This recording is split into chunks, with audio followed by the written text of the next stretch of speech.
to the easiest way to speak English part 7.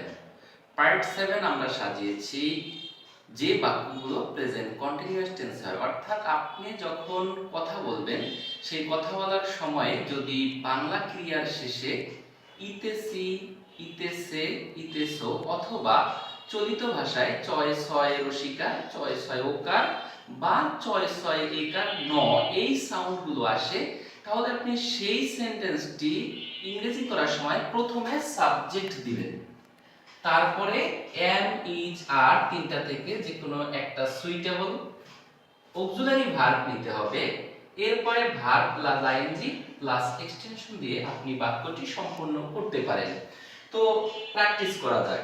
যেমন সে ঘুমাচ্ছে, এই বাক্যের শেষে চয় ছয় একার শব্দাংশ দেখে আমরা বুঝলাম বাক্যটি প্রেজেন্ট কন্টিনিউয়াস টেন্সে আমাদের করতে হবে। তাহলে সেই ক্ষেত্রে আমরা এই বাক্যটিকে করব হি ইজ স্লিপিং।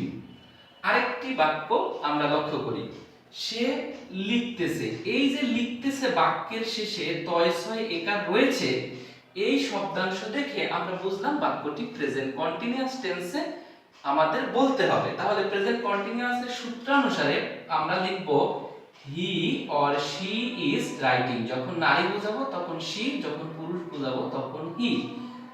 আমরা আরেকটি বাক্য প্র্যাকটিস করি, সে একটি চিঠি লিখতেছে। এই যে লিখতেছে বাংলা ক্রিয়া রয়েছে, এই ক্রিয়ার শেষে রয়েছে তেসে, ইতেস, লিখতেছে। তো এই তেসে শব্দ দেখে আমরা বুঝলাম বাক্যটি প্রেজেন্ট কন্টিনিউয়াস টেন্সে আমাদেরকে লিখতে হবে। তাহলে এই বাক্যের ইংরেজি হবে he or she is writing a letter. এভাবে আপনারা বাংলা শব্দাংশ দেখে বুঝে আপনারা শত শত প্রেজেন্ট কন্টিনিউয়াস টেন্সে বাক্য রচনা করতে পারেন।